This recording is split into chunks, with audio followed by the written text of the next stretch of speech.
오늘 좀 바쁘고 우리 이제 앞부분에 초주자, 둘째 주차 그때 배웠던 개념 오늘 이제 4주차인데 저번 주는 문제를 다 했으니까 그 개념들이 이제 총 집대성된 단원이 될 것이고 새로운 개념과 공식들도 등장을 한다. 새로운 개념과 공식들이 등장한다. 하나씩 해봅시다. 오늘 사람의 유전 바로 들어갑시다. 유전 바로 들어갑시다. 뭐 다른 동물의 유전 방식하고 차이가 있는 건 아닌데요.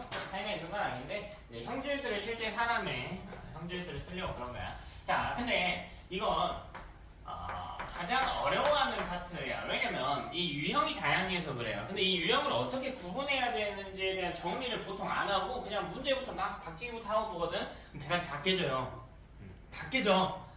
박치기 하면 안 돼, 얘들아. 문제 보고 박치기 하면 안 되고 분석부터 해야 돼요. 지금 당장 풀 수 있냐 없냐 이거 갖고 따지면 안 돼. 너네 이거 알아? 이거 뭔지 알아? 뭐야? 좀 자세히. 좀 자세히 그리라고. 이거 뭔지 알아? 통아저씨. 통아저씨 놀이잖아. 이 구조를 알아야 돼요. 여기다가 찔러갖고 칼이 나오면 얘가 튕겨져 나오면 성공이라고 해보자. 여기 찔러 튕겨져 나왔어, 그치? 근데 이 튕겨져 나온 이 상황이 내가 다음번에 찔렀을 때 칼을 찔렀을 때 애가 튀어나오는 확률을 높이는데 관여하냐 안 하냐를 생각해봐. 아무런 상관이 없잖아. 이것도 룰이 있거든요. 나도 그 룰이 정확히 뭔지 모르는데 어디에 꽂으면 나오고 그 다음에 어디 꽂으면 안 나온다 이런 룰이 있어. 그런 룰을 공부하는 거야. 그래야 우리가 장기적으로 성장을 할 거 아니야. 그래서 간단한 문제라도 대충 눈대중으로 풀려고 하면 안 되고 실제 시험에서는 시간이 없으니까 좀 직관적으로 풀 수 있는 문제는 그렇게 푼다라고 할지라도 실제로 시간이 좀 부족할 거거든요. 부족할 건데 그 전까지 우리가 연습하는 단계에서는 논리적으로 체계적으로 풀려고 노력을 해야 된다고. 논리적이고 체계적으로. 그러니까 공식을 계속 대입해가면서 풀어야 돼요. 대충 눈에 보이는 대로 풀면 안 돼. 그러니까 많은 학생들이 거의 99%의 학생들이 대부분 문제풀이를 이렇게 한단 말이야. 문제 보고요. 뭔가 느낌상 얘부터 봐야 될 것 같은데 그게 아니야. 보는 이유가 있어야 되고 그 이유가 수업 때 대충 이걸 들었었던 것 같은데 그런 식으로 공부하면 진짜 안 들어 유저는. 어떤 식이 돼야 되냐면 수아야 세포의 네 가지 형태가 뭐가 있니? 세포의 네 가지 형태. 세포의 네 가지 형태 뭐가 있어? 뭐 있어? N이고 분체가 없는 상태. N이고 분체가 있는 상태. 자, N이고 분체가 없는 상태, N이고 분체가 있는 상태. 자, 그럼 그걸 이제 저번 주에 또 그 2주 전에 세포 분열과 이어서 생각해야 돼. N이고 분체가 없으면 생식세포다. 감소 분열 끝나는 생식세포다. N이고 분체가 있다면 이분열 중기의 상황이다. EN이고 분체가 없다면 G1기의 상황일 것이며 EN이고 분체가 있다면 1분열 중기나 체세포 분열 중기에 해당하겠다. 그리고 각 구간별로 DNA 상대량의 합은 어떻게 되겠다 하는 것. 그리고 마지막으로 제가 그때 공식 정리해드렸던 것들 있죠. 예를 들면 이런 식이지. DNA 상대량의 수가 홀수가 나왔어. 이건 무슨 뜻이라고? 분체 없다. 분체 없다. 그러니까 이런 것들이 그대로 대입돼야 된다고 문장에. 내가 이 문제를 푸는데 느낌상이 아니라 예를 들면 가나다 세포가 나와있는데 나부터 접근한 이유가 홀수가 나왔으니까 DNA 상대량 1이구나 이렇게 풀어야 된다고요. 무조건. 직관적으로 다른 방식으로 풀 수 있더라도 그렇게 푸는 걸 계속 연습을 해가야만 결국 시간 단축시킬 수가 있고요. 시간 단축시킬 수가 있고 고난도 문제, 눈에 직관적으로 보이지 않는 문제가 훨씬 더 많겠죠. 그런 것들을 푸는데 실마리를 잡을 수가 있다. 그래서 난 여러분이 아니 그래도 힘든 파트지만 조금 더 불편하게 공부했으면 좋겠다. 조금 더 불편하게. 눈으로 풀려고 하지 마시고요. 오늘 그 내용들이 다 집대성에서 등장하기 때문에 조금 더 어려울 겁니다. 일단 유전 구분해 봅시다. 자, 첫 번째는 유전자의 위치에 따른 부분입니다. 유전자의 위치에 따른 부분입니다. 이 유전자가 1번 염색체 위에 있을 수도 있고 2번 염색체 위에 있을 수도 있고 3번 위에 있을 수도 있고 각 염색체마다 약 800개 정도 유전자를 갖고 있다라고 했기 때문에 유전자 위치가 다 다르단 말이에요. 근데 1번 염색 염색체 위에 있는 놈하고 2번 염색체 위에 있는 유전자는 사실 크게 다른 이야기는 아니죠. 어차피 상위에 있는 거니까요. 그렇다면 구분할 때 중요한 건 뭘까? 이 유전자가 상위에 있는지 성위에 있는지. 자, 그래서 첫 번째 구분 단계가 발생했습니다. 유전자 위치에 따라 상염색체 위에 있는지 성염색체 위에 있는지. 자, 두 번째는 관여하는 대림 유전자에 따른 구분이에요. 관여하는 대림 유전자. 이거는 가장 많이 나오고요. 많이들 헷갈려요. 그러니까 개념을 정확하게 공부하지 않아요. 자, 첫 번째는 단일 인자 유전이에요. 우리한테 익숙한 형태입니다. 단일 인자 유전. 자, 그럼 단일 인자 유전이라고 하는 것은 무엇이냐? 어떤 형질을 결정하는데 관여하는 대림 유전자가 한 쌍인 것을 단일 인자 유전이라고 그래. 자, 여기 한 쌍인 거. 다시 얘들아, 대림 유전자가 한 쌍이라고 했잖아? 대림 유전자는 어디 위에 있니 서로? 같은 상동 염색체 위에 있겠죠? 그러니까 관여하는 상동 염색체도 한 쌍인 거야. 무슨 말인지 이해되니? 자, 근데 단일 인자 유전에서 둘로 나뉜단 말이야. 다시 둘로 나뉜다고. 중요한 거예요. 중요한 거야. 자, 첫 번째는 단일 대림 유전이에요. 이게 우리가 알고 있는 대부분의 유전입니다. 단일 대림 유전. 자, 단일 대림 유전은 뭐냐면 단일 인자 유전에서 구분되는 거거든.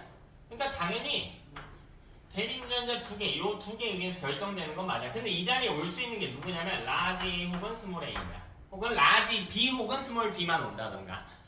자, 얘는 무슨 이야기 하는 거냐면 대림 유전자 한 쌍이 관여하는 거고요. 대림 유전자의 종류가 두 개인 거지. 라지 A거나 스몰 A거나. 되나? 자, 근데 여기서 복대림 유전이라고 하는 게 있다. 자, 영어 부분 잘해야 돼. 자, 복대림 유전도 단일 인자 유전에 속하는 거예요. 단일 인자 유전에 속하는 겁니다. 그러니까요, 어쨌거나 저쨌거나 한 쌍이 관여하는 건 맞거든? 근데 이 자리에 올 수 있는 게 여러 개인 거예요. 예를 들면 이 자리에 알파, 베타, 감마 이렇게가 오는 거야. 그럼 얘는 대림 유전자가 세 종류 이상인 겁니다. 너네가 알고 있는 복대림 유전, 대표적인 복대림 유전이 바로 혈액형이죠. 혈액형. 왜 혈액형은 이 자리에 올 수 있는 유전자가 세 종류였어요. A가 오거나 B가 오거나 O가 오거나. 이게 복대림 유전이야. 잘 봐봐. 이거 결정하는데 관여하는 대림 유전자가 몇 개예요? 몇 개가 관여합니까? 몇 쌍이 관여해요? 한 쌍이 관여하는데, 그러니까 두 개가 관여하는데, 두 개가 결정하는데 이때 들어갈 수 있는 대림 유전자의 종류는 몇 개라고? 세 개인 거라고. 됐나? 셋 중에 두 개를 선택하는 거야. 그러니까 결정하는 대림 유전자는 한 쌍인 거예요. 구분해야 돼요. 구분하셔야 돼. 자, 다인자 유전이라고 하는 거. 이거는 이제 유전 이제 고이에서 처음 등장하는 개념입니다. 자, 애초에 하나의 형질을 결정하는데 관여하는 대림 유전자가 애초에 두 쌍 이상인 것이야. 여기 있는 여러 개의 상동 염색체가 있다라고 할 때 대림 유전자도 여러 개 있다라고 합시다. 여기 있는 이 각각의 대림 유전자들이 모두 동일한 형질을 결정하는 거예요. 예를 들면 키를 결정하는 거. 키. 뭐 키만 있는 건 아니에요. 동일한 형질을 결정한다. 피부색도 그렇고요. 되죠? 자, 그럼 이때 이것들을 구분을 한번 해보자. 다시 한번 구분을 해봅시다. 자, N의 특징을 봅시다. 그럼 등장할 수 있는 형질의 다양성에 대한 이야기를 잠깐만 해볼까요? 등장할 수 있는 형질의 다양성. 자, 먼저 단일 대림 유전을 한번 봅시다. 우연은 전부 다 뚜렷하다라고 가정할게. 자, 단일 대림 유전. 대표적으로요, 우리 쌍꺼풀과 외꺼풀이 있어. 쌍꺼풀이 우성입니다. 그럼 우리 눈꺼풀을 보면 쌍꺼풀을 가진 사람과 외꺼풀을 가진 사람, 이 비율을 나눠보자는 거야. 막대 모양의 형태로. 이게 단일 대림 유전의 형태죠. 그 비율은 그때그때 다른 것이고요. 그럼 복대립 유전은 어떤가 하고 볼까요? 대표적으로 혈액형이 있다고 했지. 그냥 복대립 유전 보면 알파가 뭔지는 모르겠어. 알파가 뭔지는 모르겠는데 만약 이 자리에 알파만 있다고 해볼까? 그럼 알파의 형질을 나타내겠죠. 알파 형질을 나타낼 거 아니야. 베타만 있다면 베타의 형질만 나타낼 거고 감마가 있다면 감마의 형질만 나타낼 거 아니야. 그럼 이때 등장할 수 있는 형질은 몇 종류입니까? 세 종류죠. 세 종류. 관여하는 대립유전자가 세 종류 이상이니까 여기 두 개니까 두 종류의 형질이 나타나는 거야. 얘는 세 종이니까 세 종류의 형질이 나타나는. 비율은 그때그때 다릅니다. 비율은 확정지을 수가 없어. 이게 복대립 유전이야. 근데 다인자 유전, 애초에 관여하는 유전자가 졸라 많단 말이에요. 그리고 그러다 보니까 형질의 종류가 매우 다양해. 매우 다양해요. 근데 얘는 환경의 영향도 많이 받거든? 예를 들면 키도 보면요. 그러니까 여기 뭐 심플하게 다인자 있다고 할 건데 대문자 숫자에 의해서 결정이 되는 건데 대문자가 많을수록 키가 크고 작고가 되는 거거든? 근데 여기 들어가 있는 유전자 자리가 많잖아. 이것만 놓고 보면 대문자가 0개일 수도 있고 1개일 수도 있고 이 자리 중에 6개일 수도 있고 형질이 많지. 그러면 대문자가 5개인 애와 5개인 애가 키가 똑같냐라고 했을 때 달라요. 왜냐면 환경의 영향을 많이 받거든.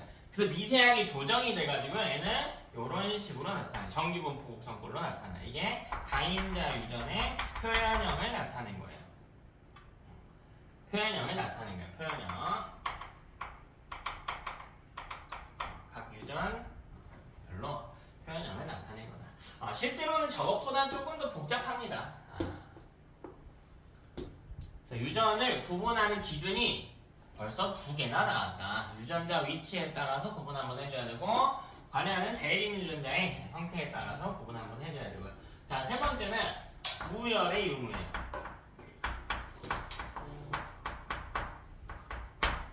우열의 유무. 우리 우열이 존재하는 유전 위주로 여러분 중학교 때 많이 배웠지만요. 분명 우열이 존재하지 않는 유전도 배웠어요. 대표적으로 색깔 기억나니? 분꽃의 색깔 해가지고 유전자가 있는데 이 분꽃이요 여기 색깔 꽃잎 색깔 유전자가 R과 W가 올 수가 있어요. 그럼 여기 만약 R이라면 레드만 있는 거거든요. 여기 R 여기도 R 레드만 있으니까 색깔이 빨간색이란 말이야. 근데 WW라면 W 화이트거든 흰색이란 말이야. 그럼 RW라고 했을 때 만약 R이 우성이면 붉은색이 나와야 되는 거고 W가 우성이면 흰색이 나왔는데 실제로 안 나왔다고 분홍색이 나왔다고 그죠? 이런 게 우열이 뚜렷하지 않은 케이스예요. 됐나? 자 그럼 구분을 좀 해보자. 우열이 뚜렷한 좀 확장할게요. 우열이 뚜렷한 경우. 자 이때는 특징이 뭐가 있냐면 유전자형의 개수와 대립 유전자의 유전자형의 개수와 표현형의 개수를 비교하는 거예요. 자 이때 유전자형의 개수가 더 많습니다. 예를 들어 봅시다. 근데 뭐 단일 대립이 있을 거고 복대립이 있겠지. 단일 대립일 때 라지 A가 스몰 A보다 우성이라고 해볼까요? 우열이 뚜렷한 케이스니 이 두 자리에 유전자형을 채워보자고. 라지 A, 스몰 A, 스몰 A 이렇게 세 종류가 오겠지. 유전자형은 세 종류란 말이야. 근데 표현형은 쌍꺼풀이라고 해볼게. 쌍꺼풀, 애꺼풀. 라지 A를 갖고 있으면은 쌍꺼풀인 거죠. 스몰 A만 있으면 애꺼풀인 거지. 됐나? 그래서 이때 보면은 유전자형은 세 종류인데 표현형은 2종류거든. 즉 유전자형이 더 많게 나타나요. 우열이 뚜렷한 케이스에서는. 됐나? 근데 복대립도 예시로 들어볼까? 우열이 뚜렷하면서 복대립 유전인 예시. 이렇게 볼게요. 알파, 베타, 감마 이렇게. 알파, 베타, 감마. 유전자 위치는 신경 안 쓸게요. 그냥 다 상위에 있다고 합시다. 일단. 자, 그럼 유전자형 조합 만들어 보자. 자, 여기 단일 인자 유전인데 복대립이래. 여기 두 자리 조합 만든대요. 근데 여기 올 수 있는 게 알파, 베타, 감마가 있대. 자, 조합해 보자. 뭐 있니? 알파 또. 알파, 베타 또 알파, 감마 또 베타, 베타 또 베타, 감마, 감마, 감마 이렇게 오겠죠. 됐나? 그 유전자형이 몇 종류야? 유전자형 무려 6종류나 나오죠. 근데 우열이 뚜렷하단 말이야. 그럼 알파가 가장 우성이기 때문에 얘는 알파의 표현형이 나타난단 말이야. 그리고 이 둘은 베타가 감마에 대해서는 우성이니까 베타의 표현형이 나타나죠. 얘는요. 감마의 표현형이 나타나죠. 따라서 표현형의 개수보다 더 많게 존재하게 됩니다. 조금 쉽게 가져가 볼까요? 자, 다른 말로는 어떻게 표현할 수가 있냐면 이렇게 표현할 수도 있어요. 대립 유전자의 종류의 수가 표현형의 수와 같다. 이렇게 쓸 수도 있어요. 어차피 중간은 안 나타나기 때문에 우리 첫 번째 위에 거 다시 한번 볼게요. 이게 무슨 말이지? 자, 여기에 관여한 대립 유전자는 라지 A 아니면 스몰 A죠. 즉 대립 유전자가 몇 개입니까? 2개죠. 표현형 몇 개네? 2개네. 어차피 라지 A에 대한 표현형 아니면 스몰 A에 대한 표현형이 나오는 거거든. 여기도 그렇죠. 알파, 베타, 감마가 등장해 있는데 알파, 베타, 감마가 등장을 해 있는데 3개죠. 대립 유전자가 3개예요. 그랬더니 표현형이 3개라고. 왜? 우열이 뚜렷하기 때문에 각 유전자별로 표현형을 하나씩 받는 거거든요. 알파의 표현형이거나 베타의 표현형이거나 감마의 표현형이거나. 그래서 유전자의 표현형보다 많다라는 표현으로 쓸 수도 있고, 혹은 대립 유전자의 종류의 수가 표현형 종류의 수와 같다 이렇게 쓸 수도 있어. 됐나? 이게 구분을 봐봐. 구분을 보면 지금 제가 일단 성경생처럼 배제했어요. 신경 쓰지 않았어. 1번만 놓고 본 거야. 우연히 뚜렷한 놈에서 단일 대립 했잖아. 독대립 했잖아. 근데 뭐 또 있어? 다인자도 있겠지. 근데 다행히도요. 다인자는 우열이 뚜렷하지 않아 애초에. 그러니까 구분할 필요 없어. 너무 쫄지 마세요. 자, 그럼 우열이 뚜렷하지 않은 경우에 대해서 이야기해볼까? 우열이 뚜렷하지 않으면 무슨 일이 일어나냐면 이때는 유전자형의 종류가 미안한데 이거 다 외워야 돼. 기본 개념은 다 외워야 돼. 기본 개념은 유전자형의 종류가요. 표현형의 종류와 표현형의 수와 같아요. 자, 예를 들어 봅시다. 단일 대립으로 가봅시다. 자, 이번에는 그럼 이렇게 해볼게. 라지 A랑 스몰 A랑 공동 우성인 경우로 가볼게요. 보통 스몰로 쓰면은 열성을 나타내는 표현이기는 한데요. 문제에서 조건을 달게 되면 공동 우성이다 혹은 우열이 뚜렷하지 않다라는 조건을 달게 되면 꼭 라지가 우성은 아닌 거예요. 보통 이럴 때는 어떻게 쓰냐면, 그러니까 우열을 가리기 위해서는 한쪽은 A, 한쪽은 A 프라임 이렇게 주거든. 근데 이런 것도 있구나라는 건 알아야 돼. 뭐야, 얘는 우열 있는 거잖아. 무조건 있는 건 아니야. 무조건 있는 건 아니에요. 자, 그럼 이것도 유전자형서 보자. 라지 A 있죠. 라지 A 스몰 A 있지. 여기는 스몰 A 있겠지. 이건 라지 A밖에 없기 때문에 얘는 라지 A에 대한 표현형을 갖겠지.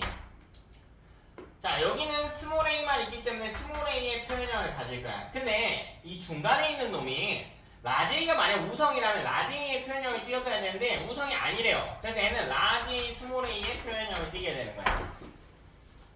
그러니까 우열이 없기 때문에요. 이 둘이 섞이게 되면 대표 형질을 나타내는 게 아니야. 새로운 형질이 추가되는 개념이거든. 따라서 유전자형의 개수가 3개.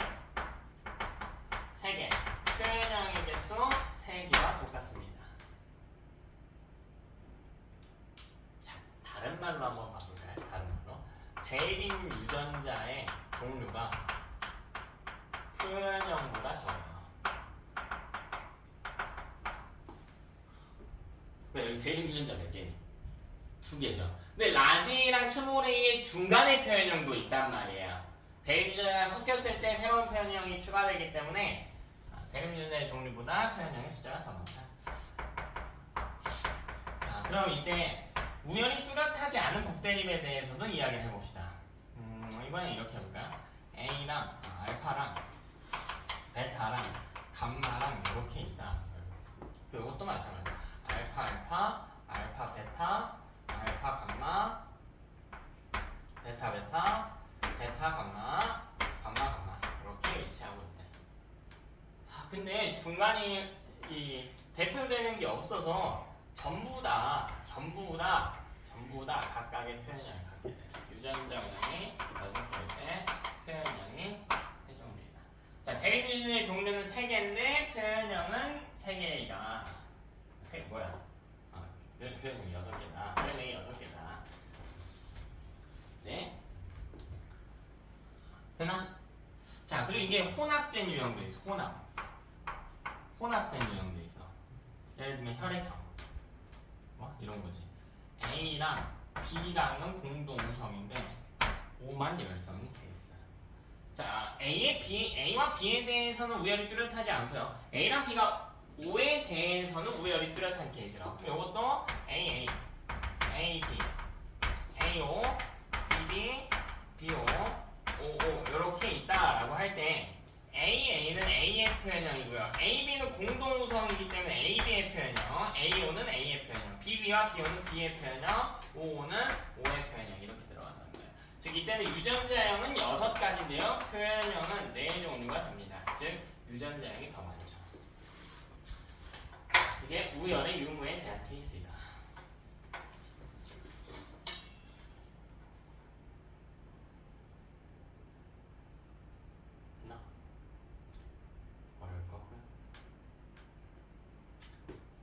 네 번째,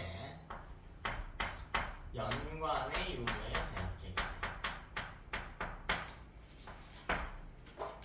연관의 유무에 대한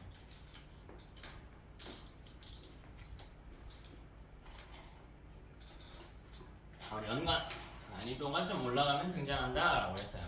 한 염색체 위에 유전자가 같이 들어가 있는 경우와 들어가 있지 않은 경우. 자, 예를 들어 봅시다. 만약 연관이 되어 있지 않았다라고 해볼게요. 연관이 되어 있지 않은 경우. 자, 이때 예시를 들어보면 이게 유전관계 좀 같이 보면서 할게. 자, 엄마 쪽이요. 라지, 스몰 A, 라지 B, 스몰 B라고 해볼게. 자, 아빠 쪽은 라지, 스몰 A, 라지 B, 라지 B라고 할게요. 조금만 차이를 둘게. 자, 이때 우리는 자식을 낳는다고 해볼게요. 자, 근데 우리 이렇게 생각하는 거야. 그러면 여기 유전자가 연관이 안 돼 있어. 따로 있어. 여기 라지, 스몰 A, 라지 B, 스몰 B 이렇게 있는 거야. 자, 이건 우리가 뭐라고 표현하냐면 연관되지 않은 것은 독립된 유전자라고 칭해. 독립된 유전자. 자, 근데 이런 식으로 유전자가 독립적으로 존재하게 되면 A와 B를 고르는 이 사건이요. 서로에게 영향을 주지 않아. 자, 이게 무슨 말이냐면 A를 담을 때 왼쪽 걸 담을지 오른쪽 걸 담을지 고르는 거야. 정자나 난자 만들 땐 절반만 담아야 되니까. 근데 라지를 골랐다라고 하는 게 오른쪽 걸 고르는 데는 아무런 상관을 주지 않는다고. 이게 독립의 특징이에요. 그럼 이걸 갖고 정자에다가 넣어볼게요. 자, 여기서 정자에 넣어볼게. 라지 A, 라지 B 넣을 수 있지. 또 뭐 넣을 수 있니? 스몰 A. 순서대로 해볼까? 라지 A, 스몰 B 넣을 수도 있죠. 또 스몰 A, 라지 B 넣을 수도 있고 스몰 A, 스몰 B 넣을 수도 있단 말이야. 되니? 자, 그럼 요거는요. 이거는 라지 B가 고정이지. 어차피 뭘 담든 라지 B죠. 그러면은 라지 A, 라지 B 담거나 스몰 A, 라지 B 담거나 이런 구조일 거 아니야.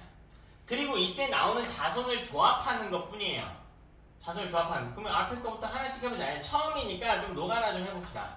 라지, 라지, 라지비, 라지비 나올 수도 있고요. 라지, 라지비 앞에 거 그리고 뒤에 거 할게요. 라지, 스몰 A, 라지비, 라지비 이렇게 담을 수도 있고요. 두 번째 걸로 시작할게. 라지, 라지, 라지비, 스몰 B. 그죠? 자, 그 다음 두 번째 할게. 라지 A, 스몰 A, 라지 B, 스몰 B 이것도 나올 수 있고요. 세 번째, 첫 번째 할게요. 요거 먼저 라지 A, 스몰 A, 라지 B, 라지 B. 요거 중복이네. 요거랑 요거 중복입니다. 중복 나올 수도 있죠. 세 번째, 두 번째 하면 스몰 A, 스몰 A, 라지 B, 라지 B 나올 수도 있고요. 자, 마지막 네 번째 라지 A, 스몰 A, 라지 B, 스몰 B 요것도 중복이죠. 4번이랑 마지막 거 스몰 A, 스몰 A, 라지 B, 스몰 B 이렇게 나올 수가 있다. 됐나? 자, 자, 어쨌든 이 중복을 고려하지 않고 생각을 하자면 지금 조합이 몇 개가 나오게 되냐면 총 8개의 조합이 발생하게 됐습니다. 8개의 조합이. 근데 이거는 이제 반대쪽 뭐 여기 엄마라고 할까요? 엄마 쪽에서 라지 B가 고정이라서 그래요. 근데 만약 연관이 되어 있다라고 해볼까요? 연관이 되어 있다. 자, 유전자는 똑같이 가져갈게. 근데 엄마 쪽이 이렇게 돼 있는 거야. 그래 보면 여기가 라지가 있고요. 여기에 뭐 엄마가 라지 B를 달고 있다라고 해봅시다. 여기는요 스몰 A 담고 있고요. 여기는 스몰 B 담고 있대. 이렇게 담겨져 있는 거라. 그러니까 아빠 쪽은 어떻게 되어 있는가 하고 보니까 뭐 아빠 쪽은 근데 고정이네요. 왜? 이렇게 상동염색체 한 쌍 있을 때 B가 고정이거든. 동형접합이 나오면요 좀 이 문제가 조금 쉬워지는 거야. 고정이거든. 어디든가 라지비 라지비란 말이야. 동형접합이 등장하게 돼. 한쪽 여기가요 라지일 거고요. 한쪽은 스몰 A인 거겠지. 그럼 이건 조합이 훨씬 더 심플해진다고. 이 봐봐. 이 위의 케이스에서는 대립유전자가 두 쌍인데 상동염색체도 두 쌍이란 말이야. 그럼 두 쌍에 대해서 확률 계산을 해야 되는 거야. 근데 이건 관여하는 상동염색체가 몇 쌍이니? 한 쌍이죠. 대립유전자 두 쌍이지만 두 개의 유전자 하나의 염색체가 있거든. 그럼 얘는 경우의 수가 뭐가 되냐면 왼쪽 걸 담냐 오른쪽 걸 담냐가 되는 거지. 뭐 담을 수 있어요? 라지 A, 라지 B 담거나 스몰 A, 스몰 B 담고 있죠. 자 여기는 라지 A, 라지 B 담거나 스몰 A, 라지 B 담을 수가 있다고. 그럼 이걸 조합을 해보게 되면 A보다 조합이 줄어든다고. 라지 A, 라지 A, 라지 B, 라지 B거나 라지 A, 스몰 A, 라지 B, 라지 B거나 혹은 뒤에 거 앞에 가면 라지 A, 스몰 A, 라지 B, 스몰 B거나 스몰 A, 스몰 A, 라지 B, 스몰 B거나. 근데 연관을 물론 난이도가 높은 게 맞아요. 근데 경우의 수만 놓고 따진다면 연관되지 않은 케이스보다 연관된 케이스가 계산할 게 더 적습니다. 오히려.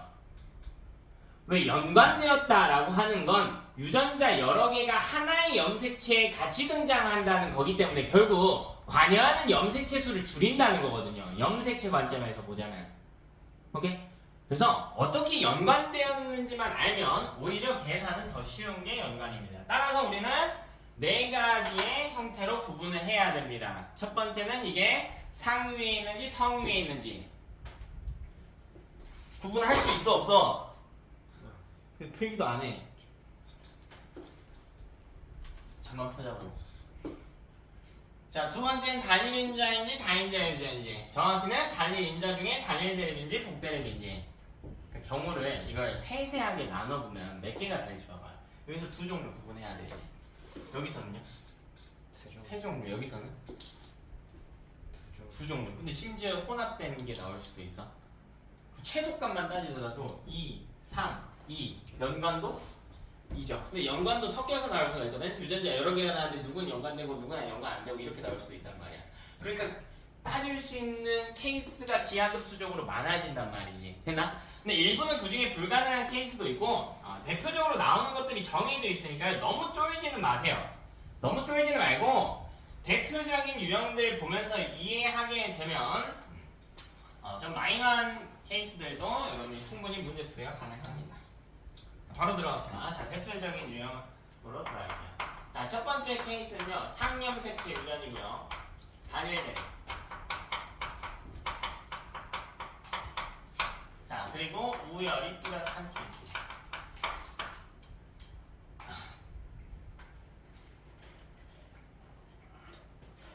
상염색체 유전이고 단일 대립. 그리고 우열이 뚜렷한 케이스. 하나하나씩 좀 보자.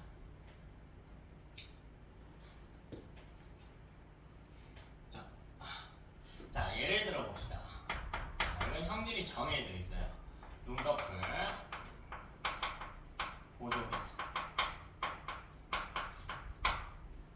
이마선, 귓볼의 모양, 뭐 손가락에 젖힌 뭐 등등, 뭐 미맹. 미맹은 좀 헷갈려더라고요. 미맹은 상염색체 유전이야. 생맹은 성염색체 유전인데 미맹은 상염색체 유전이야. 이런 게 있대. 이런 게 있대. 그쵸? 자, 이때 핵심 내용이 등장해요. 자, 이 유전 관계에서 공식 암기하셔야 되고 등장하는 대표적인 공식들이 있어요. 자, 가장 중요한 공식이 뭐냐면 이 갑툭튀예요. 갑툭튀 자식. 나눠서 이야기할게요. 자, 이거 이따가 또 정리할 거야. 갑툭튀 딸이라고 하는 건데 이때 이건 100% 상념색치 유전이에요. 상념색치 유전임을 알려주는 정보고요. 그러니까 문제에서 이게 상념색치 유전인지 성념색치 유전인지 안 알려주는 경우가 더 많아요. 우리가 찾아야 돼. 자, 그리고 이때 딸의 형질이 열성이며 자, 부모는 이형접합입니다.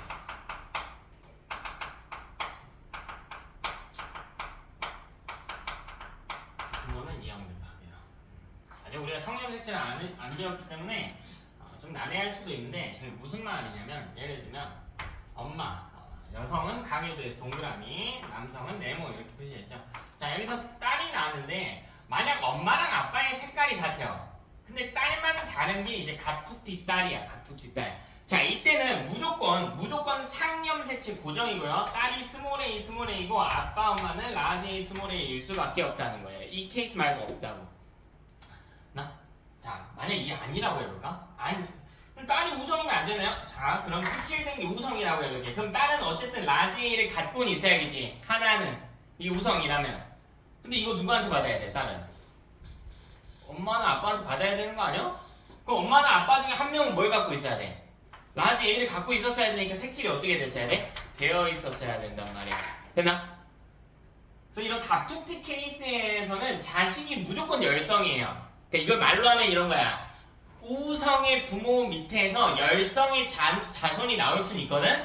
근데 열성의 부모 밑에서 우성의 자손이 못 나와요. 열성의 부모 사이 밑에서. 열성의 부모 사이라고 하는 거 둘 다 스몰 A라는 거거든. 그럼 이때 어떻게 라지 A를 주냐면 이거 불가하다.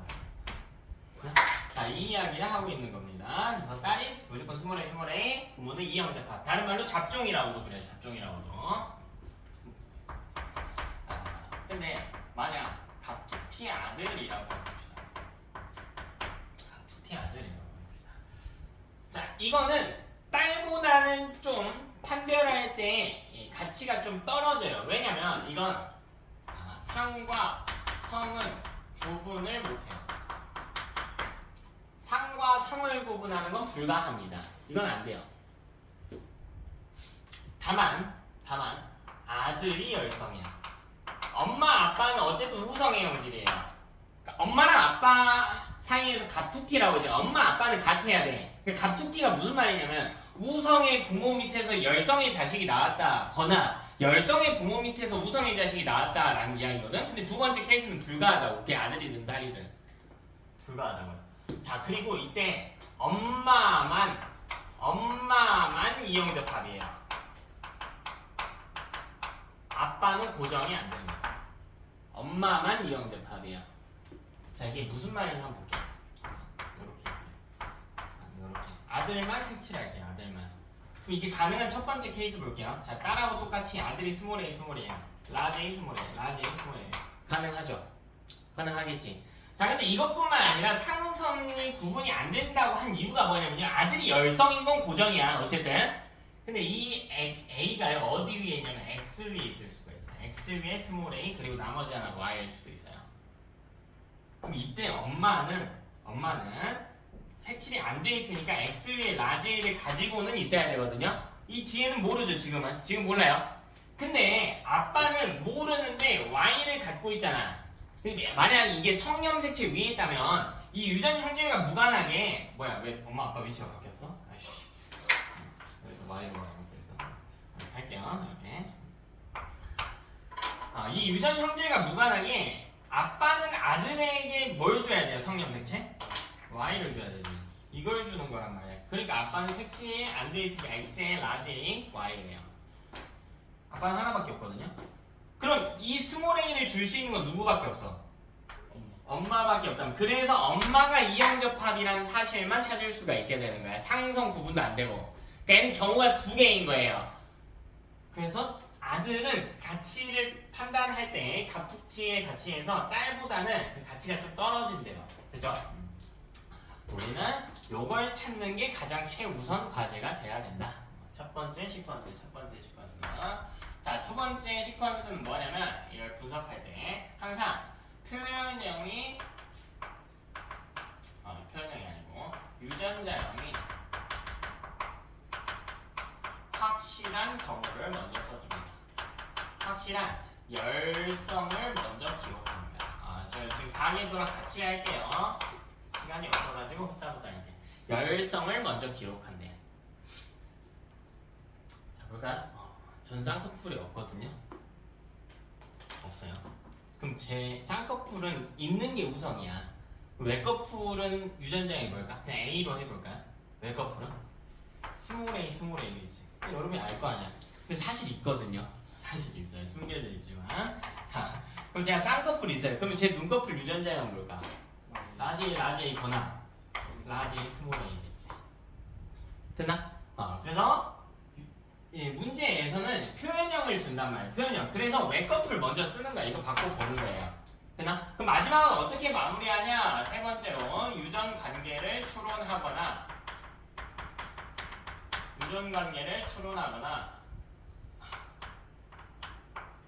혹은 문제 조건을 분석하는 문제의 추가 조건을 분석하는 겁니다. 자, 이 구조는 변화하지 않아. 문제의 추가 조건을 분석하는 거. 자, 무조건 이 구조로 돌아갑니다. 근데 이게 막 순서가 섞이면은 계속 어려워져. 순서가 섞이면 어려워져. 자, 문제의 추가 조건이 뭔데요? 이거 문제마다 다르지. 문제마다 달라요.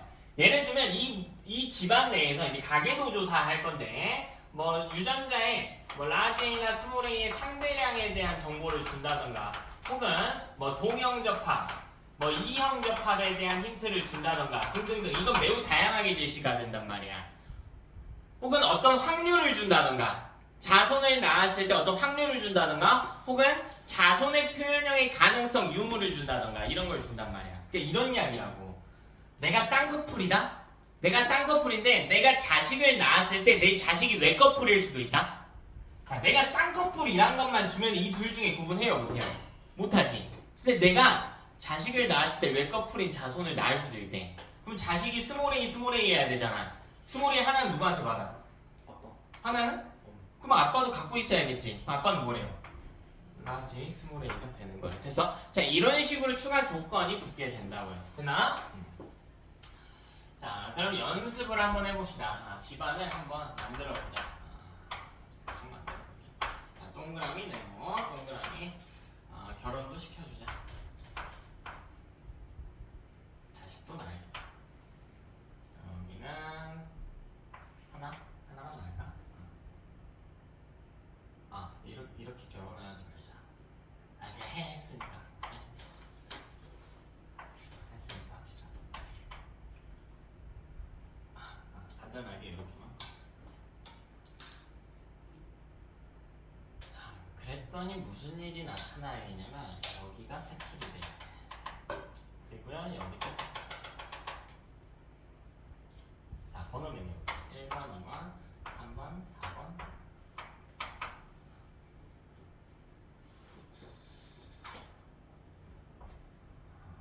그래, 이 정도만 하자. 일단 문제풀이 또 할 거니까 간단하게 할게요. 실제는 조금 더 복잡하게 나올 거야. 그럼 우리가 첫 번째 스텝에서 뭘 찾아내야 되냐라는 거야. 우리가 봐야 될 번호는 몇 번의 관계를 봐야 될까? 3, 4. 그렇지. 3, 4, 5를 봐야 돼. 여기서 갑툭튀 딸을 보는 거야. 그럼 이게 무조건 상염색체 유전인 걸 확정지으면 된다고. 그리고 이게 되게 좋은 정보인가요? 왜 5번은 뭐가 돼요? 스몰 A가 되지. 또 1번과 1번이 아니고 3번과 4번이 뭐가 된다고? 라지 A, 스몰 A 고정이라고. 이형접합 고정이라고. 그리고 찾았네요. 색칠된 놈이 스몰 A인 걸 찾았지. 열성인 걸 찾았죠. 그럼 그 다음으로 몇 번 봐야 된다고? 그렇지, 2번 봐야지. 2번이 스몰 A인 거야. 왜 5번과 같은 형질을 띠는데 5번이 열성이거든. 그럼 유전자형이 똑같아야 되거든. 그럼 1번은 라지 하고 머시기일 거예요. 왜? 색칠이 안 되어 있으니까요. 색칠이 안 되어 있으니까. 라지 하고 머시기일 거야. 근데 4번을 봤더니 4번이 뭐니? 라지 스몰 A였지. 그러면 스몰 A는 누구한테 받았어? 2번한테 받은 거 아니야? 2번이 스몰 A니까 스몰 A밖에 못 주잖아. 그럼 1번은 4번한테 뭐만 주기만 하면 돼요? 라지 주기만 하면 되죠. 그래서 자기는 병 안 걸리지. 색칠 된 게 병 걸렸다고 해볼게. 여기가 뭐든 상관이 있어 없어? 없지. 여기는 알 수 없다로 정리가 되겠다. 자, 이런 경우에 이대로 문제가 마무리되기도 하고 추가 조건을 주기도 하는 거야. 뭐 예를 들면 제일 쉽게 주면 이런 거야. 이 가족 구성원 중에 여성의 이형접합을 가진 여성이 2명이다 이렇게. 얘는 스몰 A니까 동형접합이죠. 그럼 여기는 나머지 2명 이형접합이 라지 A 스몰 A여야 된다. 혹은 이 가족 구성원 중에 1번과 3번의 라지 A 숫자의 합은 3이다 이런 식으로 준다고. 추가 조건들이. 됐어? 네, 추가 조건도 조건인데 그걸 분석하는 건 나중에 연습할 이야기 문제풀이 하면서 하나하나씩 하면 되는 거고 전체적인 큰 규칙을 외우는 게 훨씬 더 중요하다. 자, 바로 다음으로 넘어갑시다. 자, 이번에는 상염색체 유전 중에 곡대림 유전으로 갈게요. 우열은 혼합으로 갈게요. 자, 여기서 원래 더 따져야 되나? 지금 여기는 우열이 있는 걸로 했지. 상단일 대립 우열 있는 걸로 했죠. 사실 추가적인 유형이 더 있을 거라고. 상염색체 유전이고 단일 대립 유전인데 우열이 어떤 케이스도 없는 케이스도 있을 거 아니야. 근데 그건 일단 안 하겠다고요. 문제풀이 하면서 더 보겠다고. 모든 유형 봐보면 시간이 없으니까. 그다음에 상복대립이고요. 예시 볼게요. 예시. 자, 얘는 거의 실제 형질로 제시가 된다면 혈액형 고정이에요. 실제 형질로 나온다면. 뭐 실제 형질로 안 나오는 문제도 많아가지고 결국 다 풀 수 있어야 됩니다. 혈액형. 혈액형은 우열관계 따져보면 A가 B에 대해서 B랑 공동성이고 O만 열성인 케이스이죠. 혈액형 상고정이거든. N은 어떻게 푸냐면 간단해요. 간단해.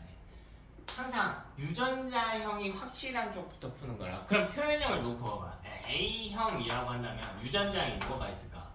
A거나 A, O거나일 거 아니야. B형은 B, B거나 B, O인 거야. A, B형 뭐니?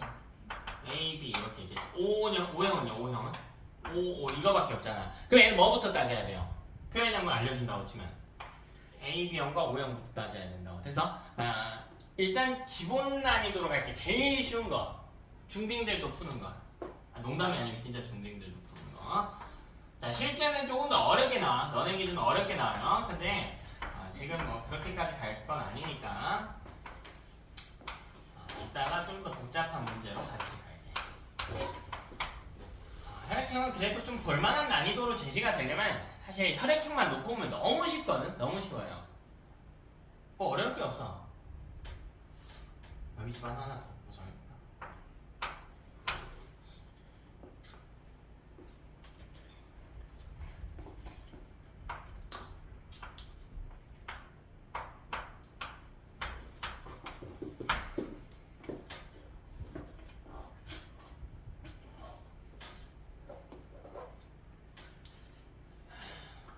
승원아. 네. 너무 쉽지? 조금만 난이도 올려볼게. 네. 1번하고 2번은 저 유전자형 드리겠습니다. 자, 여기는 A, B형입니다. A, B형. 2번은요 그냥 A형 하겠습니다. A형. 자, 5번은요 B형이고요. 자, 8번은 O형입니다. 8번은 O형이에요. 표현형만 표시해줄게. 자, 6번은 A형이고요. 나머지는 모른다고 할게요. 조금만 난이도 올릴게요. 어렵지 않아. 어렵지 않아. 자, 그 다음 추가 조건 하나 붙여줄게. 추가 조건. 자, 3번과 4번과 6번, 7번에 표현형이 모두 다르다고 할 때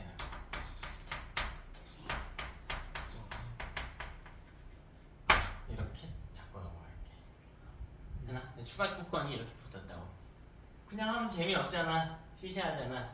그지? 그럼 추가 조건 분석하기 전에 우리가 정리할 수 있는 이 n애들 먼저 정리해야 된다. 그럼 첫 번째 시퀀스는 1번 위에 뭐라고 적어야 돼? 유전자 똑같이 A, B라고 적어야지. 다음 8번은 5라고 적어야 되는 거란 말이야. 아 그럼 여기다가 확정된 거 다시 한번 적어줄게. 유전자량 A, B고요. 여기 5죠. 됐나? 자 다음 뭐 봐야 될까? 뭐 봐야 될까? 자 나머지 봐봐. 항상 꼬리꼬리 물기로 가는 거야. 지금 1번에서 A, B인 거 찾았지. 그러면 1번과 유전적으로 상관이 있는 놈을 보는 거예요. 누굽니까? B요. 5번이지, 그치? 근데 2번은 1번하고 유전적으로 상관이 있어 없어? 없지. 5번을 보는 거야. 아, 내가 결혼한 여자랑 내 혈액형이랑 뭔 상관이야? AB형들을 좀 많이 만났던 거 같아. 그런 상태들이 좀. 자, 어쨌든 자, 이걸 갖고 유추해보자. 그럼 봐봐. 5번은 가능한 게 뭐예요? B, B거나 혹은 B요. B5인데 B, B는 불가하지. 2번이 B가 존재하지 않잖아. 그치? 이 정보를 놓고 보면 이게 유전관계 추론이야. 그럼 여기서 확정할 수 있는 게 뭐예요? 2번이 아니고 5번은 B5라는 거지. 또 2번은요. A5였어야 된다. 이렇게 추론하는 거라고. 되나? 자, 혹은 이렇게 봐도 돼요. 그럼 8번이 5오니까 이 5 하나는 5번한테 받아야 되고 5 하나는 6번한테 받아야 되잖아. 이렇게 가도 된다고. 왜 여기서 꼬리 물게 하는 거지? 됐나? 그래서 같은 원리로 8번이 5오기 때문에 이걸 통해서 6번은 A5인 걸 찾아낼 수가 있는 거야. 나머지는 표현형이 모두 다를 수 있는 요거를 해석을 해야겠지. 아 이런 게 추가 조건이야. 자 이건 중요한 게 아니에요. 추가 조건 분석하는 건 중요한 게 아니야. 자기들 근본이 중요한 거야. 이런 거는 나중에 문제풀이하면서 많이 할 거예요. 제가 이제 수업하면서 제일 이제 힘든 게 자꾸 물어보는데 기본이 안 되어 있으면 힘들어. 이런 건 아무 상관없어. 근데 수업하는데 야 분체가 없네. 이게 뭘까? 이러고 있으면 힘들다고. 됐지? 자, 두 번째 혈액형에서 네 가족의 4명의 혈액형이 다른 경우.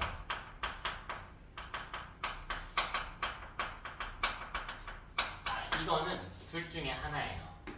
요거는 두 가지 경우밖에 없어. A, B와 OO 사이에서 태어난 AO, BO.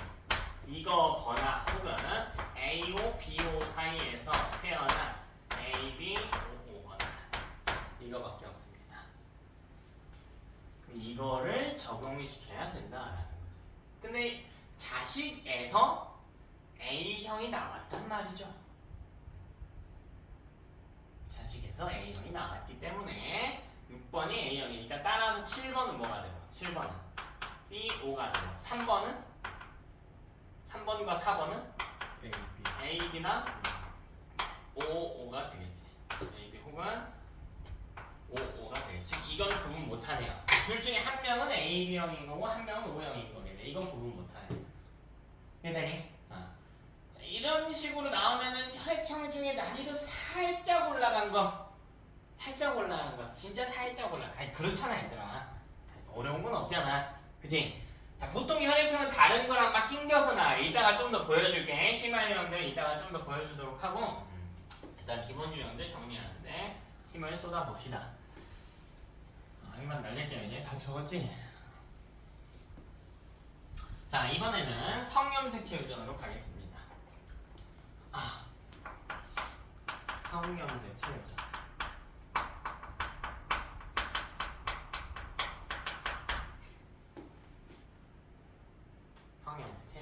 자, 우열 신경 안 쓸게요. 일단 우열까지 신경 쓰면 여러분 너무 힘드니까 연관도 신경 안 쓸게요. 그냥 성염색체 유전이고요. 복대립도 안 할게. 그냥 단일 대립만 할게. 성염색체 유전 중에 단일 대립만 할게.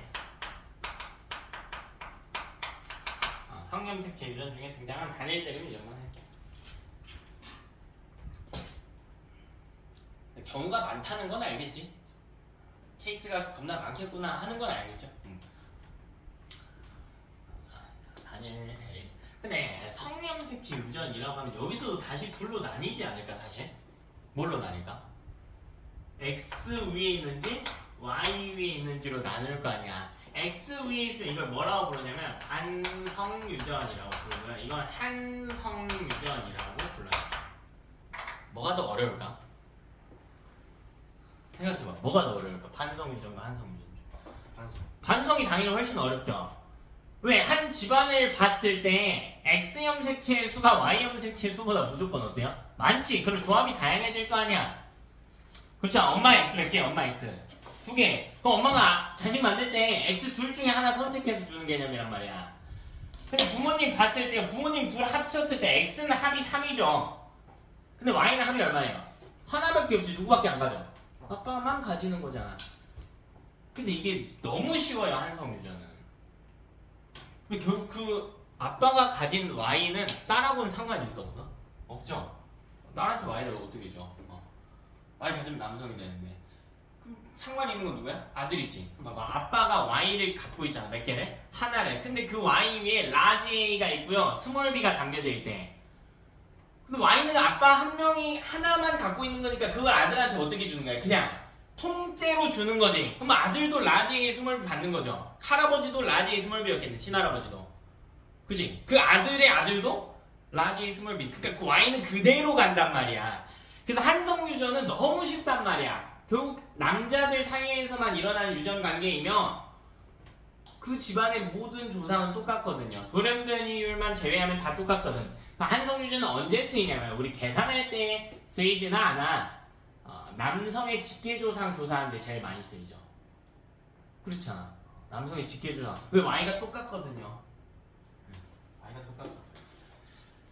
그치? 그래서 우리는 반성유전 위주로만 배울게. 한성은 다룰 게 없다고. 다룰 게 없어요.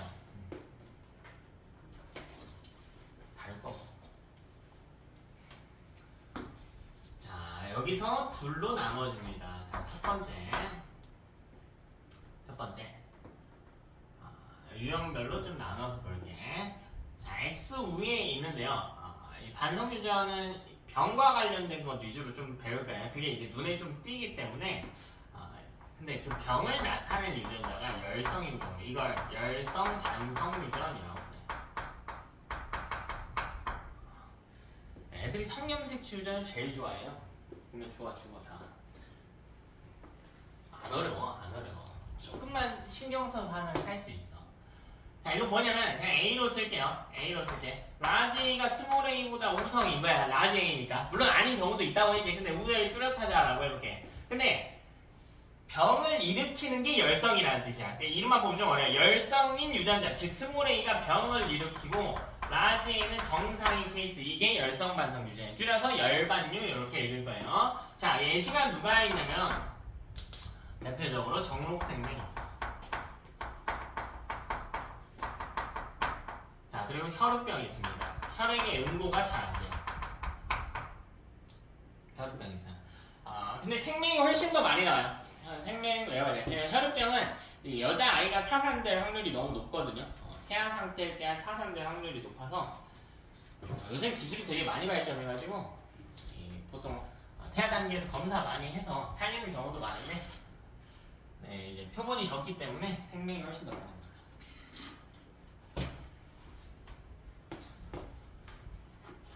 그치? 자, 그럼 이게 정리를 잠깐만 해보면 남자의 경우에 가질 수 있는 유전자 조합이 어떻게 되냐면 X 위에 라지 A를 갖고 Y를 갖거나 X 위에 스몰 A를 갖고 Y를 갖거나 이런 조합이란 말이야. 근데 이 케이스에서는 정상인 것이며 이 케이스에서는 병인 것이란 말이야. 그러니까 남자가 생명에 걸릴 확률이 얼마냐면요 2분의 1인 것이야. 자, 그럼 여성도 한번 볼게요. 여성은 X 두 개니까요. X 위에 라지 두 개 있거나 X 위에 라지 A, X 위에 스몰 A 있거나 X 위에 스몰 A, X 위에 스몰 A 이렇게 있거나. 근데 여기서 병 걸린 건 뭐밖에 없냐면 이것만 병이란 말이야. 3분의 1이죠. 3분의 1. 잘 생각해봐야 되나? 표현형을 결정하는데 좀 더 중요한, 그러니까 표현을 결정하는데 핵심이 되는 친구는 라지 A의 유무가 더 중요할까, 스몰 A의 유무가 더 중요할까? 표현을 결정하는 데는 라지 A의 유무가 훨씬 중요하죠. 왜? 결국 라지 A가 있으면 우성의 형질을 띠게 되는 거고 없으면 열성의 형질을 띠게 되는 거란 말이야. 자, 그럼 상황을 생각해보자. 라지 A를 가지면 병을 안 걸려요. 이건 병이 열성인 거니까. 근데 남자는 X가 몇 개밖에 없어? 하나밖에 없잖아. 그러니까 라지 A가 거기 들어가 있는지 안 들어있는지가 중요한 거야. 기회가 한 번밖에 없어요. 라지 A가 들어갈 수 있는 기회가. 근데 여성은 라지 A가 X가 몇 개 있어?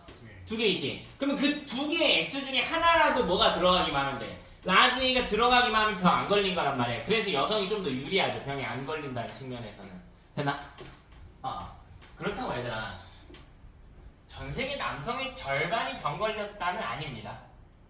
이거는 이 둘의 유전자형에서 비율을 따진 것뿐이야. 근데 실제로는 이 스몰 A를 갖고 있는 생명을 갖고 있는 사람들이 우리 조상 단계에서 많이 죽었거든. 많이 죽었어요. 생존이 좀 불리했단 말이야. 그래서 실제로 스몰 A를 갖고 있는 사람의 비율이 전 세계 인구를 봤을 때 훨씬 적어. 애초에 스몰 A가 몇 개 없단 말이야. 그래서 생명 걸린 사람이 절반은 아니에요. 여성도 마찬가지 3분의 1의 여성이 생명에 걸려있는 상태는 아닙니다. 됐죠? 자, 다 했어. 자, 다음 열반육 공식 볼게. 공식 볼게.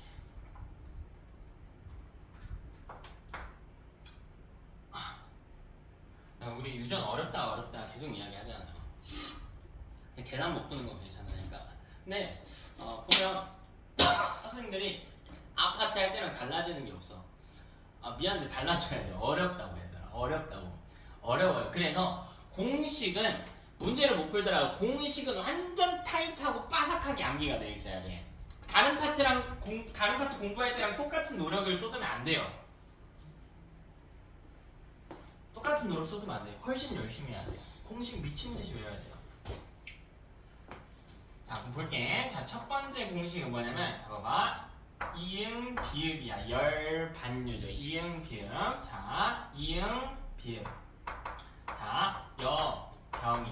여자가 병에 걸리면 남자도 병에 걸려. 이게 열반유 공식이야. 그럼 뭐 이게 뭐 여자가 좀비라는 뜻이야? 뭐 감염시켜? 그딴 개념이 아니고, 이 어떤 여성이 있는데, 병 걸린 여성이 있는데, 자, 이거 열반유죠. 이 여성이 병에 걸린 거 색칠할게. 문제마다 다를 수도 있어. 색칠 안 된 게 병 걸린 걸 수도 있어요. 그럼 이 여성의 유전자는 뭐야? X 위에 스몰 a, X 위에 스몰 a 고정이죠. 근데 이 여성이 누군가랑 결혼을 했대. 근데 이 남자는 이 여성이랑 아무 상관이 없어. 유전적으로. 아니, 남편이니까 당연히 상관이 있겠지만 유전적으로는 아무 상관이 없다. 그러니까 모른다고 해볼게. 그럼 이 양반은 X가 하나 있겠죠. X랑 Y 있겠지. 근데 이 위에는 뭐가 있는지 모른다고요. 몰라. 그럼 이 사이에서 아들이 태어났대.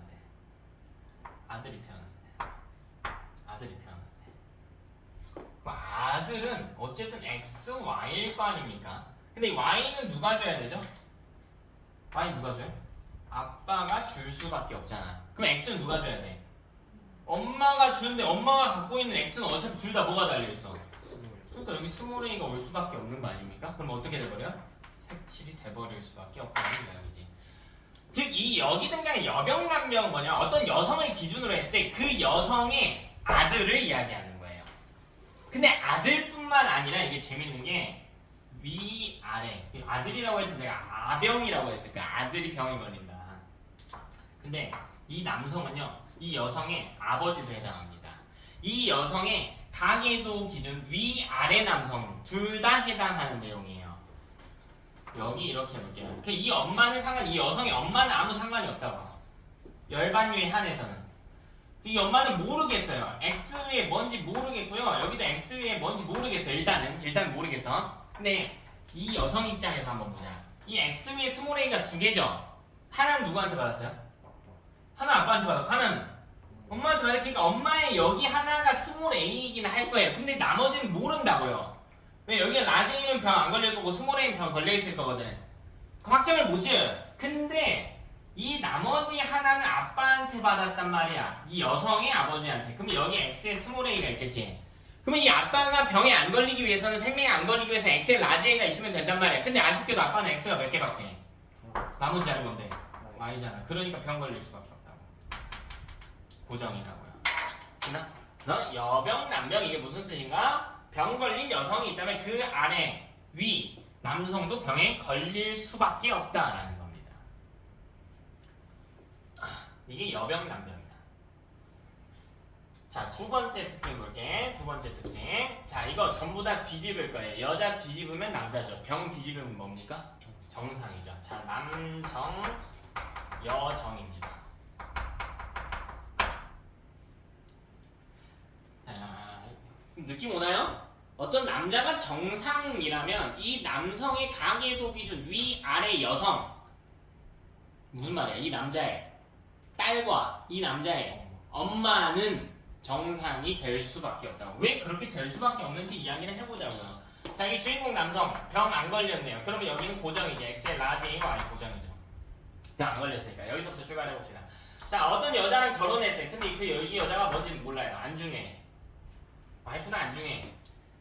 그럼 여기 사이에서 딸내미가 나왔대요. 딸내미가. 근데 아빠는 여기서 골라서 주는 거야. 뭐 줄래요? 뭐밖에 못 줘? X밖에 못 주지. 왜? 뭐니까? 딸이니까. 동그라미잖아. 여기 X의 라지 고정이야.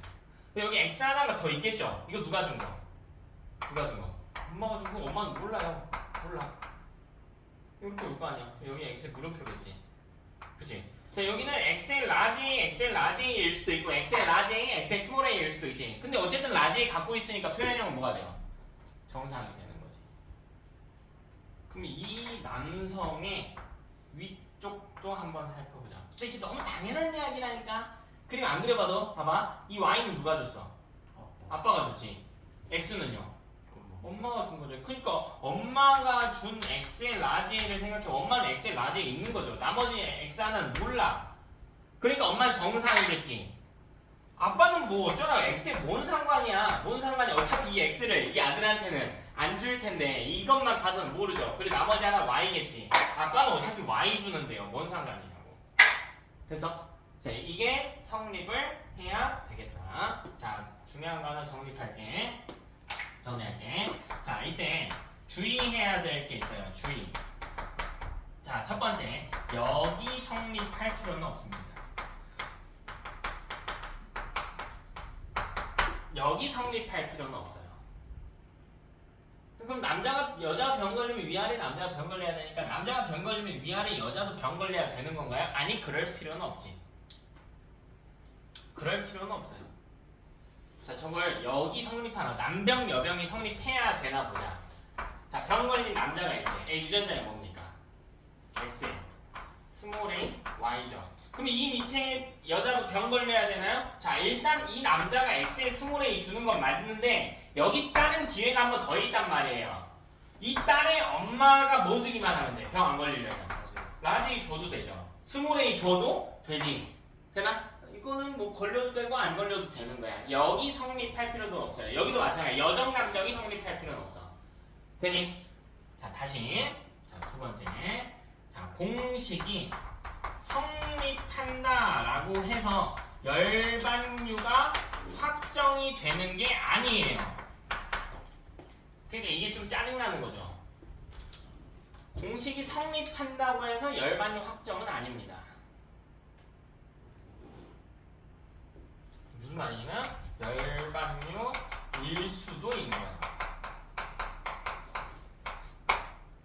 그럼 사실 더 중요한 건 뭐냐면 공식이 성립되지 않는 경우예요. 그럼 이때는 열반류가 아니다로 확정 짓고 가는 겁니다. 됐나?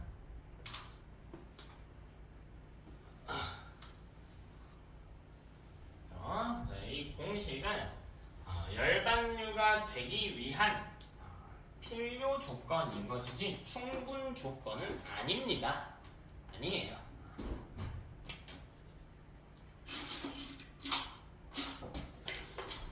네. 소윤이. 숙제 안 하는 거거든요.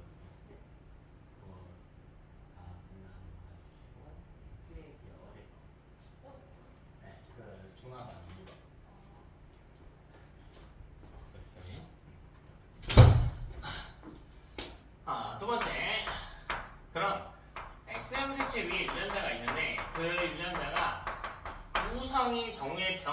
있으면 유전도 있겠지. 이건 우성 반성 유전이라고 그래. 자, 이것도 마찬가지. 라지 A가 스몰 A에 대해 우성인데요. 라지 A가 병이고요. 스몰 A가 정상입니다.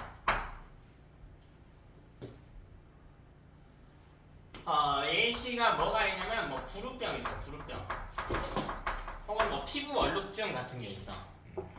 구루병 뼈가 이제 원래 비타민 D가 있어가지고 저렇게 되면 뼈를 단단하게 하는 물질을 합성해내는데요. 비타민 D에 대한 저항성이 있는 케이스예요. 구루병 종류가 여러 가지인데 이제 비타민 D 저항성 구루병이라고 그래. 그건 우성 반성 유전이고요. 피부 얼룩증도 있는데 말 그대로 피부가 얼룩다라고 한 거거든요. 근데 이건 예시 자주 나오진 않으니까 구루병 정도만 하자. 자, 먼저 남성 기준. X에 라지 A Y거나 X에 스몰 A Y거나 X에 라지 A Y거나 X에 스몰 A Y거나. 근데 이거면 병 걸리는 거고 이건 정상이고. 남자는 어차피 반반이에요 확률이. 우반유든 열반유든 어차피 X를 하나 갖는데 그 X 위에 뭐가 달려있냐의 차이니까.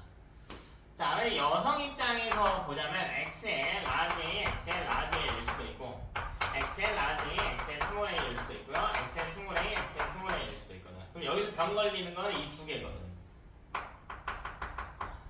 세 가지 유전자형 중에서 두 개가 병을 유발하고 있죠. 이것도 마찬가지야. 여성의 3분의 2가 구루병이라는 소리가 절대 아니에요. 실제 비율은 훨씬 적어요. 자, 그럼 이것도 마찬가지. 공식 정리하기, 우반유 공식 정리하기. 공식 정리하기. 자, 이건 간단합니다. 열반유 공식의 역입니다. 역. 여병, 남병이었죠? 저것의 역은 남병, 여병이에요.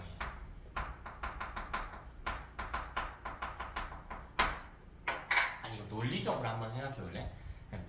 가게도 없이 머릿속으로도 한번 해볼게요. 남병, 여병이래. 남자가 병 걸렸대. 그럼 남자의 X 위에는 뭐가 있대? 라지 A가 있대. 나머지 하나는 뭐니? Y겠지. 그럼 이 남성은 딸한테 Y 어차피 안 주죠. 그 X 위에 라지 A 줘버린다. 그러니까 딸 병 걸린다고요. 이 남성의 위쪽 집안을 봤을 때, 이 남성의 엄마 아빠를 봤을 때는 아빠한테는 어차피 Y 받았단 말이야. 그러면 갖고 있는 X는 엄마가 준 거야. 근데 라지 A 달고 줬대. 그럼 엄마 X에 라지 A가 달려있을 거고 엄마 병 걸려 있겠죠. 그 이야기인 거야. 그 이야기. 이것도 처음에는 좀 잘 안 와닿으니까 그림 그려가면서 하십시오. X의 라지 A가 아닙니다. 자, 여기 결혼한 여성 몰라. 여기 딸 나왔다. 이 딸은 병 걸릴 수밖에 없다고. 왜? 여기에 X 위에 라지 주는 거니까. 여기는 몰라요. 자, 그리고 이 남성의 부모 또 보면 이 엑셀 라지 A를 엄마가 준 상황이기 때문에 엄마는 병 걸려 있다고. 나머지 하나는 모르겠지만. 요 남성의 아빠는 모른다고. 몰라. 이제 자, 두 번째. 자, 이것의 대응입니다. 여정, 남정이에요. 여자가 정상이면 남자는 무조건 정상이어야만 한다. 자, 왜 그런가 하고 볼까요? 자, 정상인 여성인데요. X의 스몰 A, X의 스몰 A네. 자, 결혼했대. 어떤 남자랑 몰라. 자, 근데 아들 나왔대요. 아들 나왔대. 그럼 이 아들한테는 X 줘야 될 거 아니야. 근데 이 엄마는 X의 스몰 A밖에 안 달고 있단 말이야. 이 고정. 그리고 Y겠지. Y. 이렇게 줬을 거 아니야. 이렇게. Y는 아빠가 줬을 거고 이렇게 했을 거고. 병 안 걸리죠. 스몰 A니까. 자, 그럼 이 여성의 윗동네도 한번 볼게요. 자, 여기 엄마는 몰라요. 여기 엄마는 일단 X의 스몰 A가 두 개니까 X의 스몰 A가 하나 있긴 한데 이 앞에는 몰라. 그러니까 물음표예요. 물음표야. 딸한테 X의 스몰 A 주면 되는데 자기가 갖고 있는 나머지 X 하나에는 라지 A일 수도 있고 스몰 A일 수도 있거든. 모르거든요. 라지 A면 병 걸렸을 거고 스몰 A면 병 안 걸렸겠죠. 근데 요 남성 입장에서는 하나는 Y일 것이고 하나는 Y일 것이고 딸한테 이거 줘야 되잖아. 그러니까 X의 스몰 A.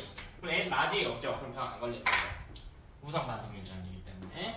자, 이런 특징이 있겠다. 공식 꼭 외워주셔야 되고, 그럼 이 내용은 여기서도 똑같이 적용이 되는 거야. 여기 성립할 필요 없고요. 공식이 성립한다고 해서 이게 우반류 확정이 아닙니다. 공식이 성립하지 않으면 우반류가 아닌 거야. 그죠? 일단은 여기까지 하고 10분 쉬었다가 23분 되면 할게요.